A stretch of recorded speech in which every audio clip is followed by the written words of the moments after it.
जैसे ही बिल्ली ने अपने बच्चों से कहा, बच्चों यहीं रहना, झाड़ियों से बाहर मत निकलना, बाहर बहुत से भेड़िए घूम रहे हैं, वे तुम्हें खा जाएंगे, मैं तुम्हारे लिए खाना लेने जा रही हूँ। जैसे ही बिल्ली झाड़ियों से बाहर निकली, उसने देखा कि सामने एक भेड़िया खड़ा है। भेड़िया बोला, मुझे पता चल गया है कि तेरे बच्चे इन्हीं झाड़ियों में हैं। पहले मैं तुझे खाऊंगा, फिर तेरे बच्चों को। बिल्ली घबरा गई और भागने लगी। भेड़िया भी उसके पीछे भागने लगा। भागते भागते अचानक बिल्ली रुक गई और बोली, भेड़िया मुझे एक बार अपने बच्चों को खाना खिला लेने दो, फिर तुम मुझे खा लेना। भेड़िया बोला, तेरा क्या भरोसा, कहीं तुम मुझे धोखा ना दे दो। बिल्ली बोली, मैं वादा करती हूँ मैं वापस आऊंगी। भेड़िया ने कहा, अगर तुम वापस ना आई तो मैं तुम्हारे बच्चों को खा जाऊंगा, याद रखना। बिल्ली तेजी से आगे भागी। सामने उसने देखा कि एक शेर सो रहा है और उसके पास मांस का एक टुकड़ा पड़ा है। बिल्ली धीरे धीरे गई, मांस का टुकड़ा उठाया और वापस आने लगी। अचानक शेर की आंख खुल गई। उसने देखा कि बिल्ली मांस लेकर जा रही है। वह उसके पीछे दौड़ा। बिल्ली भागते भागते अपने बच्चों के पास पहुंची और मांस उनके सामने रख दिया। वो बोली,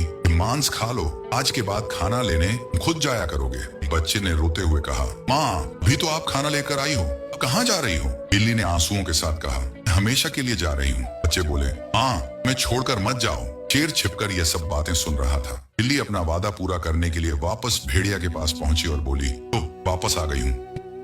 भेड़िया हैरान होकर बोला, तो सच में अपने वादे की पक्की निकली हो। जैसे ही भेड़िया बिल्ली को खाने के लिए आगे बढ़ा, अचानक शेर झाड़ियों से निकला, जोर से दहाड़ा। रुक जाओ भेड़िया, अगर तुमने इस बहादुर माँ को नुकसान पहुंचाया, आज मैं तुम्हें खा जाऊंगा। माफ कर दो जंगल के राजा, से गलती हो गई। शेर ने कहा, तो माँ अपने बच्चों के लिए अपनी जान देने को तैयार हो, सम्मान की हकदार होती है।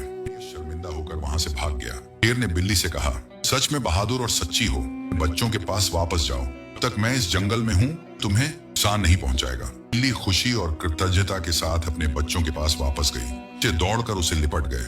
दिन के बाद वे सब सुकून और खुशी से रहने लगे। सीख, सच्चाई, वादा और माँ का प्यार सबसे बड़ी ताकत होते हैं।